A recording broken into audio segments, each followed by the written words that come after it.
오늘도 주님께 나와 하나님을 예배하는 우리 모든 성도님들에게 하나님의 그 능력과 평강이 넘치기를 바랍니다. 매사에 열정적이고 정열적인 사람이라 하더라도 갑자기 자기가 하던 일에 대해 시큰둥해지고 몸이 건조하게 느낄 수 있습니다. 그것을 권태기 또는 슬럼프라고 합니다. 이럴 때는 앞만 보고 뛰던 것을 잠시 멈추고 자신의 상태를 점검하는 것이 좋습니다. 억지로 힘을 내서 돌진하기보다는 스스로를 위로하고 다독여주고 또한 어떤 자기를 도와줄 수 있는 그런 사람들을 찾아가서 요청을 하는 것도 좋은 방법일 것입니다. 우리가 신앙생활을 할 때에도 권태기 또는 슬럼프를 마주할 수 있습니다. 예전에는 찬양하는 것이 기쁘고 예배드리는 것이 참 좋고 말씀 읽는 것이 참 즐거운데 갑자기 무기력해질 때가 있고 하나도 의미를 못 찾겠다 라고 생각할 수 있습니다. 또는 어떤 큰 시련을 당해서 큰 어려움을 당해서 그것 앞에서 또 힘이 빠지고 하나님을 찾아도 하나님이 안 계신 것 같은 그런 마음을 가질 수가 있습니다. 자, 이 신앙의 슬럼프, 신앙의 권태기에 빠졌을 때에는 과연 어떻게 해야 할까? 오늘 말씀은 신앙의 권태기와 슬럼프에 빠진 사람들에 대한 답변을 해줍니다. 히브리서가 그래요. 히브리서 자체가 신앙에 이제 힘들어하고 지쳐하고 그래서 신앙에서 때로는 돌이키기도 하고 배역하기도 하고 그런 사람들을 위한 편지다 라고 보면 돼요.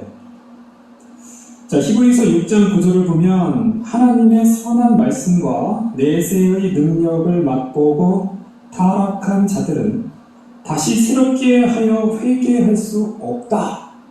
굉장히 강하게 얘기하죠. 아무리 힘들고 아무리 어려워도 포기하지 말라고 굉장히 강하게 얘기합니다. 또 히브리서 12장 12절을 보면 그러므로 피곤한 손과 연약한 무릎을 일으켜 세워라. 그들을 격려하고 위로하면서 다시 한번 해보자. 피곤한 손, 연약한 무릎을 다시 이렇게 세우라고 격려하는 말도 해. 그러니까 지금 히브리서를 읽고 있는 이 수신자들은 지금 배역하기도 하고 신앙에서 돌아서기도 하고 또 어떤 사람은 다 지쳐서 그냥 주저앉아서 일어나지 못하는 그런 사람들이다라는 거예요. 히브리서가 쓰여질 때가 예수님 서기, 그러니까 주후 한 80년에서 한 90년쯤 됩니다. 그때가 어떠냐면요, 이미 대부분의 예수님의 제자들도 다 죽었어요. 70년에 예루살렘 성전도 무너졌어요. 그러니까 로마가 유대를 완전히 점령해버렸어요. 그리고 네로라는 그런 황제를 이어서 많은 황제들이 본격적으로 기독교를 박해하는 시기였습니다. 여러 가지 어려움과 그런 박해의 시대를 살면서 많은 사람들이 배교하기도 하고요.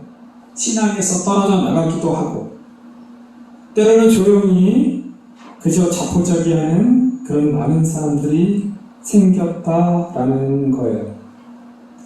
자, 그럼 히브리서를 쓴 사람은 누구일까? 보통 우리가 복음서를 빼고 사도행전 역사서를 빼고 서신서라고 하는데 신약의 서신서를 보면 편지예요, 편지. 주로 편지가 많아요. 쓴 사람은 주로 바울이 많고요. 때로는 베드로도 있고 요한도 있고 야고보도 있어요. 주로 편지를 쓸 때에는 편지의 형식이 있죠? 자기를 먼저 소개합니다. 하나님의 종, 나 바울은. 사랑하는 고린도 교회 성도들에게 문안합니다. 편지합니다. 쓴 사람과 받는 사람을 기록하는 것이 편지 서신체예요. 근데 히브리서를 보면 그게 없어요. 보세요. 1장 1절을 보세요. 옛적의 선지자를 통하여 여러 부분과 여러 모양으로 우리 조상에게 말씀하신 하나님이, 여기서 누가 썼다, 누가 이 편지를 받는다라는 얘기가 없어요. 그러니까 히브리서는 이것은 과연 편지일까? 누가 썼는지도 모르고 이 히브리라는 이 대상자도 어떤 교회에 대해서 명확하게 얘기하지 않고 그냥 히브리, 그냥 유대인들, 구약 전통을 잘 알고 있는 유대교 출신의 기독교인들, 그들에게 썼다라는 거예요.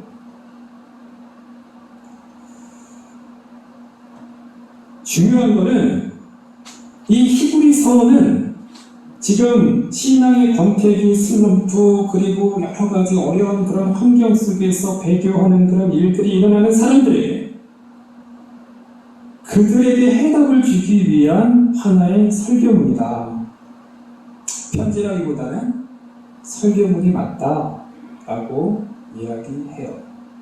총 이 안에는 그 단락별로 이렇게 나눠보면 한 6개 정도의 설교가 있다 라고 얘기합니다. 먼저 우리 1절을 한번 보면요, 아까 읽었지만 옛적의 선지자를 통하여 여러 부분과 여러 모양으로 우리 조상에게 말씀하신 하나님이, 바로 본론을 얘기하는 거예요. 그리고 2절이 중요해요. 이 모든 날 마지막에는 아들을 통하여 우리에게 말씀하셨으니 이 아들은 만유의 상속자로 세우시고 또 그로 말미암아 모든 세계를 지으셨느니라. 옛날에는 선지자를 통해서 하나님께서 말씀하셨는데 지금 현재를 마지막 때라고 해요. 어떤 종말적인 그런 신앙을 지금 살아가고 있는 사람이 썼다라는 거예요. 현재를 늘 마지막 때로 생각하는 사람이 종말론적인 신앙을 가진 사람이에요. 아들을 통하여 우리에게 말씀하셨다. 이 부분이 굉장히 중요해요. 이 아들이 누구예요? 이 아들이 예수님. 히브리서 1장 1절 2절에서 히브리서 전체에서 가장 중요한 이야기를 하고 있어요. 예수님이 하나님의 아들이시다. 할렐루야. 이거예요. 히브리서는 굉장히 정교하고 굉장히 짜임새가 있게 쓰여진 설교문이에요. 군더더기가 없어요. 굉장히 수려해요. 표현들도 수려하고 그 비유라는 그 표현들 여러 가지가 굉장히 정교해요. 그래서 때로는 좀 딱딱하게 느껴질 수 있어요. 설교이기 때문에 딱딱할 수 있어요. 이 히브리서를 통해서 우리에게 가장 먼저 주시는 하나님, 예수님, 그분은 바로 하나님의 아들이시다. 하나님의 아들이시다. 자, 하나님의 아들 예수님, 무엇이 중요한가? 말씀하셨다는 게 중요해요. 말씀하셨다. 하나님이 과거에는 선지자들을 통해서 말씀했는데 이제는 예수님을 통해서 우리에게 말씀하셨다. 이게 히브리서 전체를 중요한 가장 중요한 말씀입니다. 가장 중요한 핵심이에요.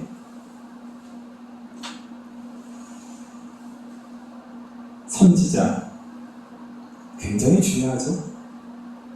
이스라엘 백성들에게 선지자는 하나님과 같은 존재예요. 왜냐하면 선지자를 통해서 하나님의 말씀을 대언하기 때문이에요. 그래서 선지자들은 이스라엘 백성들이 이 선지자를 굉장히 흠모하고 선지자들 통해서 그 나라의 모든 게 다 운영이 돼가는 거예요. 이스라엘 백성의 가장 큰 선지자가 있어요. 가장 큰 선지자 누굴까요?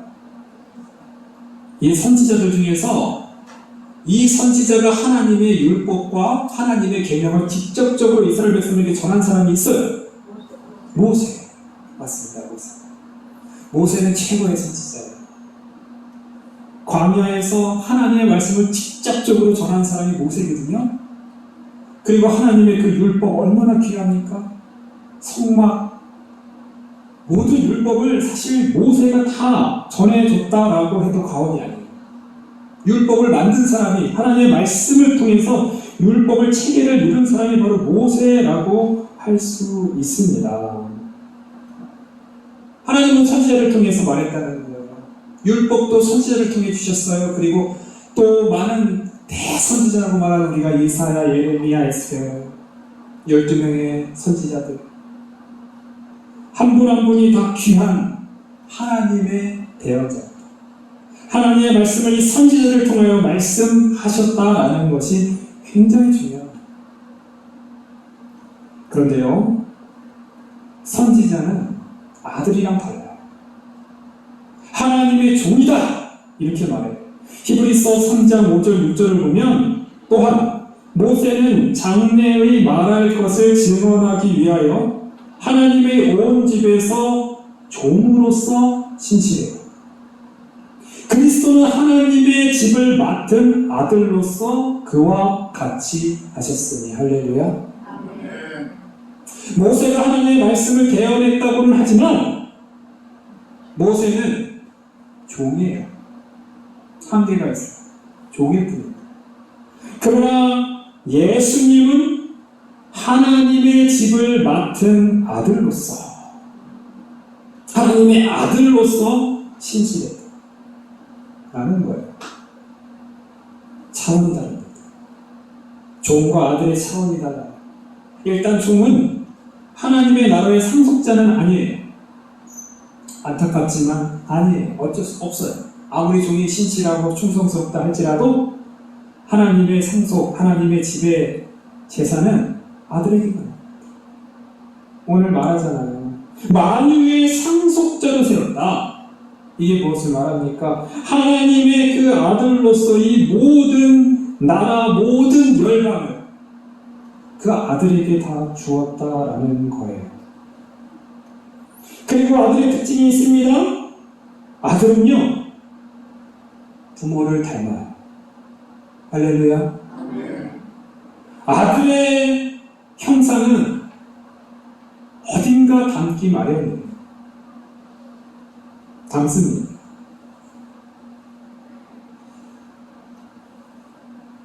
예수님께서 이 땅에 오셔서 자주 하신 말씀이 있어요. 그 말씀이 뭐냐 하면 나를 본 사람은 누구를 보았다? 하나님을 보았다. 예수님께서 굉장히 말씀하세요. 왜 하나님을 찾느냐? 왜 아버지를 찾느냐? 나를 본 사람은 하나님을 보지 않느냐? 굉장히 많이 말씀하셨어요. 특히 요한복음에서 그 말씀을 굉장히 말씀하세요. 예수님이 그래서 아버지라고 얘기하는 거예요. 굳이 전능하신 창조주 이렇게 하나님이라고 불러야 되는데 꼭 아버지라고 불러요. 자신님께서 하나님의 아들이심을 강조하시는 거고 내가 하는 일을 통해서 하나님의 아버지의 형상과 아버지의 마음을 볼 수 있기 때문에 예수님께서는 계속해서 아버지라고 부릅니다.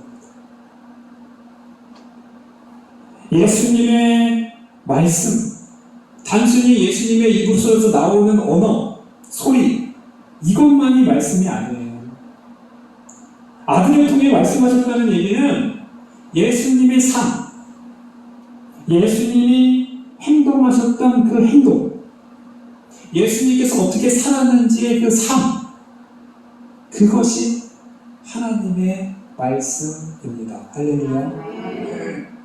예수님은 저기 나사렛이라는 동네, 갈릴리에서도 가장 알아주지 않는 갈릴리 자체라는 동네도 이 중심지 유대 예루살렘에서 볼 때는 변방이에요, 변방. 알아주지 않는 동네예요. 그러니까 갈릴리에서 나사렛에서 활동했다 그러니까 이 유대랑 이 본토, 이 예루살렘에 있는 사람들은 무시해요.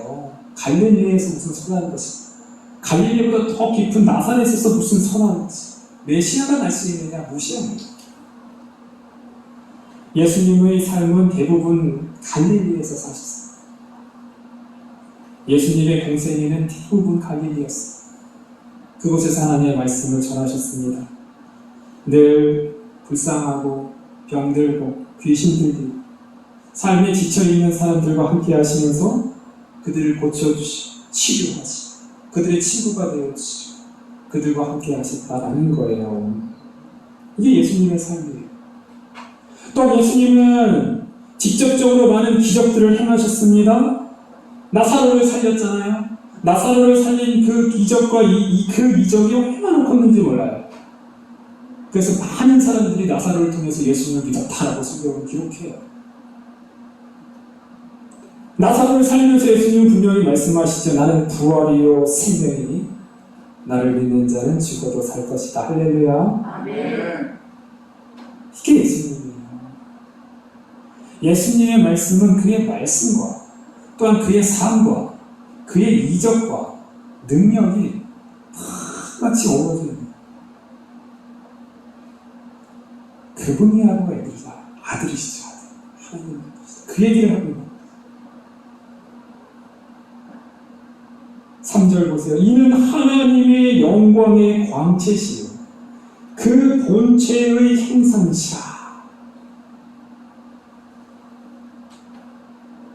그 아들에 대한 찬가입니다.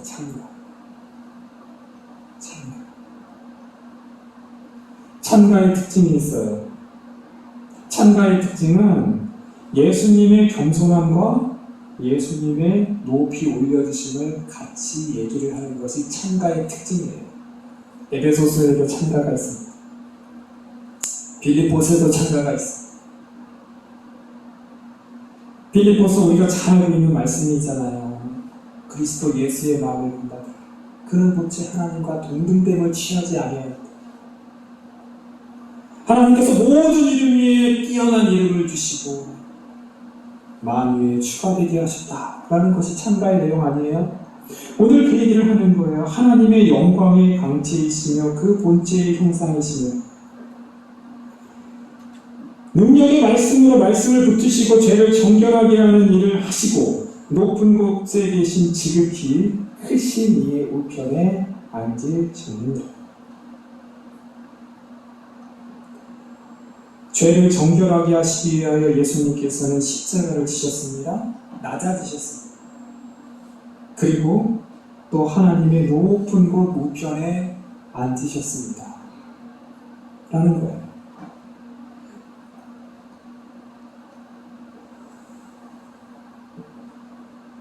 예수님을 찬양하고 예수님을 높이는 이 3절의 구절을 통해서 지금 현재 당하고 있는 수신자들, 히브리서를 읽고 있는 사람들, 도저히 일어날 수 없는 손에 힘이 없고 무릎에 힘이 없어서 주저앉아 있는 사람들에게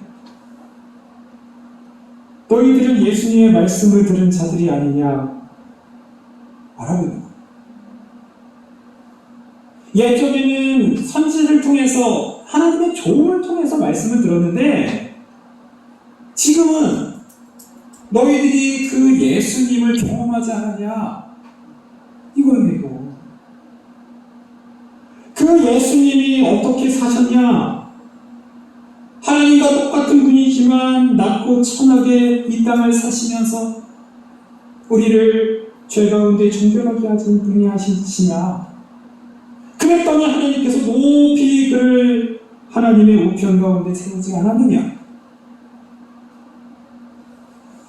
이 한 구절 속에서 가장 기독교의 본질, 우리 신앙의 중심을 지금 말씀하고 있는 거예요.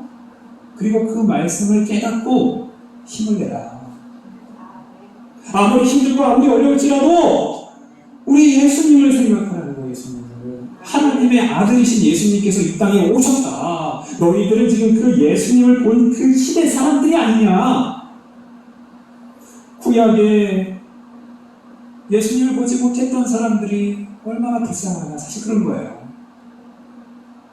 종을 통해 선지자를 통해 들었던 그 사람들과 비교할 수 없는 은혜를 너희는 받았다. 할렐루야. 그 얘기를 하는 거예요. 그러니까 히브리서가 지금 1장부터 바로 그냥 본론으로 얘기하는 거예요. 자, 그 다음에 또 한 구절이 있습니다. 4절을 보세요. 4절. 우리 4절 한번 읽어볼까요? 같이 한번 읽어보겠습니다. 4절 같이 한번 읽어보겠습니다. 시작. 그가 천사보다 훨씬 뛰어난 그들보다 더 아름다운 이름을 기업으로 얻으시니. 할렐루야. 이번엔 천사입니다. 천사. 이스라엘 백성들이 선지자도 굉장히 높이 평가하지만요, 선지자가 아무리 높아도 사실은 천사보다는 못해요. 그렇지 않나요? 선지자의 말씀을 듣겠습니까? 하나님의 사자가 직접 나타나서 우리 여러분들에게 말하면 하나님의 사자의 말씀을 듣겠습니까? 저쪽에서는 선지자가 얘기한다 그래요. 이쪽에서는 하나님의 사자, 천사가 직접 얘기를 한다 그래요. 어디로 갈 거예요? 천사한테 가죠. 천사한테 가죠.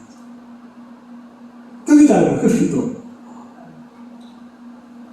하나님께서는 그 천사를 보냅니다. 구약 성경을 읽어보세요. 사자라고 표현해요. 사자. 하나님께서 말씀하실 때 꼭 사자를 보내요. 사자. 아브라함이 모리아 산에서 그 아들을 하나님께 바치려고 할 때, 칼을 빼어서 아들을 죽여서 바치려고 할 때, 읽어보세요. 여호와의 사자가 그 아이를 죽이지 말아라. 내가 이제야 나를 진짜 사랑하는 줄 알겠다. 이건 하나님이 하신 얘기가 아니에요. 하나님의 사자를 보내서 말씀하신 거예요. 출애굽기 23장 20절. 내가 사자를 내 앞서 보내어 길에서 너를 보호하여 너를 내가 예비한 곳에 이르게 하리라. 이스라엘 백성이 출애굽 여정 가운데 하나님께서 하신 말씀이에요. 사자를 앞에 보낸다. 천사예요. 천사를 먼저 네 앞에 보내서 길을 예비하고 길을 닦아놓겠다는 거예요. 그러니까 이 사자들, 이 천사들 얼마나 귀합니까? 이스라엘 백성들은 이 천사를 숭배하는 일도 많이 생겼어요. 때로는 이단들 중에서 이 천사를 숭배하고, 그래서 이제 천사가 하나님보다 더 뛰어난 어떤 우상처럼 되어지는 경우도 생겼어요. 골로새서 2장 18절을 보면 아무도 꾸며낸 겸손과 천사 숭배를 이유로 너희를 정죄하지 못하게 하라. 천사 숭배를 이유로 너희를 정죄하지 못하게 하라는 거예요. 우리는 천사를 숭배하는데 너는 왜 안 숭배하면서 정죄하지 못하게 하라는 거예요. 천사는 하나님께서 인간을 섬기라고 보내신 영이다. 그렇게 말해요. 천사는 인간을 섬기기 위한 섬기라고 하나님께서 보내신 거예요.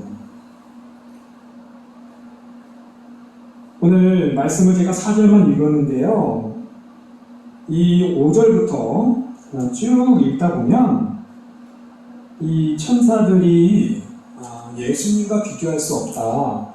예수님은 아들이고 천사는 아들이 아니다라는 걸 또 강조를 해요. 그리고 14절을 보면, 마지막 절 14절에 보면 이렇게 말해요. 모든 천사들은 섬기는 영으로서 구원받을 상속자들을 위하여 섬기라고 보내신 게 아니냐.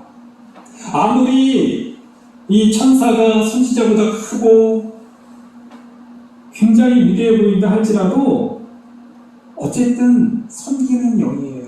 선지자들과 똑같아요. 사실은 하나님의 종일 뿐이에요. 그러나 이 천사보다 더 뛰어나고 더 귀한 분은 바로 예수님이다. 그 얘기를 하고 있는 거예요. 우리 예수님은 선지자들보다 뛰어난다. 우리 예수님은 천사보다 뛰어난 분이에요. 비교할 수 없어요. 그 예수님이 하나님의 말씀을 하셨다. 그 말씀을 여러분들이 들었다. 사랑하는 성도님, 오늘은 히브리서의 시작이에요. 시작. 근데 이 히브리서 시작이 거의 굉장히 중요한 얘기를 이 시작에 다 해요. 우리는 때로는 우리의 닥쳐진 우리의 삶 속에서 넘어질 수 있습니다. 주저할 수 있어요. 우리의 신앙조차 흔들릴 수 있어요. 그때 우리는 오늘 하나님께서 주신 히브리서의 말씀을 생각해야 합니다. 하나님께서 선지자가 아니라 천사가 아니라 그의 아들을 우리에게 직접 보내주셨고, 예수님의 삶과 예수님의 사역과 예수님의 사랑의 능력의 삶이 통해서 하나님께서 우리에게 주신 말씀을 우리가 받을 때 우리는 일어설 수 있고, 우리는 예수님과 함께 우리의 주어진 귀한 신앙의 여정을 다시 힘차게 갈 수 있다 라는 것입니다. 기도하겠습니다. 참지 오신 아버지 하나님 감사합니다. 하나님, 우리는 지칠 수 있습니다. 삶의 풍랑 속에서 우리는 갈 바를 잃어 헤맬 수 있습니다.